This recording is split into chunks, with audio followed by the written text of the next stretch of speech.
Existerait-il de grands plats sans des fabuleux vins pour les accompagner? Gilles Goujon et Andreas Larsson se sont réunis pour clore magistralement l'aventure C'est Divin. Nous allons participer à un dîner exceptionnel. Aujourd'hui, le chef va nous préparer 10 plats gastronomiques pour accompagner nos divins coups de cœur.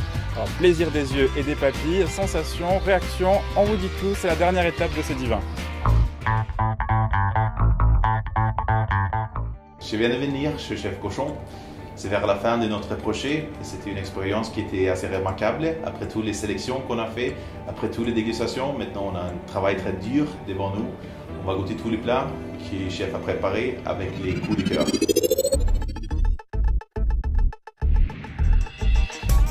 Voici comme promis le palmarès des 10 meilleurs vins de l'année. Le Pont du Milieu, Pouilly Fumé, 2012. C'est pur, c'est raffiné dans la finesse.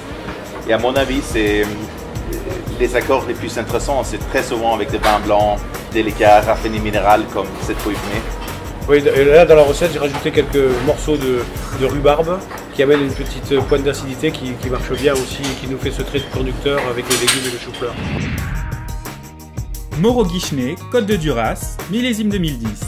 Parfois, ça doit être un challenge de marier un vin rouge avec des crustacés, mais je pense que le morille et les champignons, c'est plutôt le lien entre les crustacés et le vin rouge.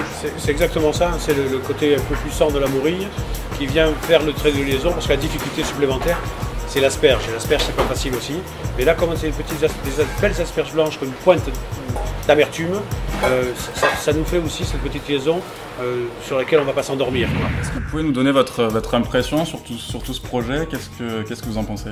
C'est très enthousiasmant parce qu'on part du vin et on essaye, nous, cuisiniers, d'amener quelque chose qui est représentatif du goût du vin dans notre recette, quoi.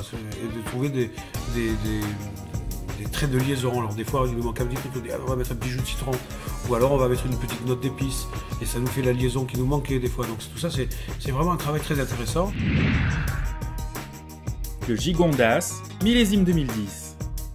Un vin avec beaucoup de fruits, les notes un peu méditerranéennes, garrigues, très jolis fruits, très mûrs. Alors là je suis parti sur une volaille parce que justement avec beaucoup de finesse et donc je voulais accompagné d'un vin, j'allais dire structuré mais léger. Et en même temps, moi j'ai retrouvé des parfums de truffe, donc j'ai voulu accompagner avec un jus truffé. Et ce côté aussi rôti au four avec le feu de bois, qui amène encore un trait d'union aussi avec le fût et la peau croustillante de la volaille qui prend ce parfum de fumée. Massamiel, Autre-Terre, 2010. Un vin rouge avec beaucoup de fruits, beaucoup de puissance.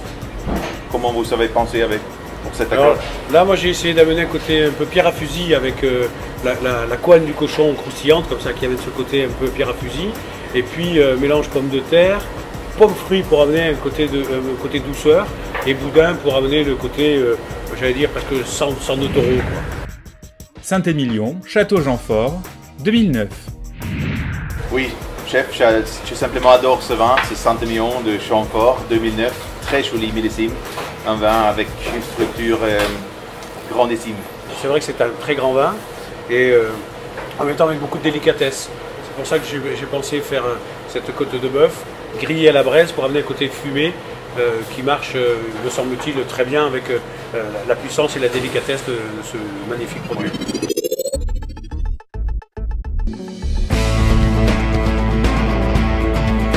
Vous connaissez à présent la moitié du palmarès, la suite et la conclusion du chef et du meilleur sommelier au monde, ce sera dans le dernier épisode de C'est Divin.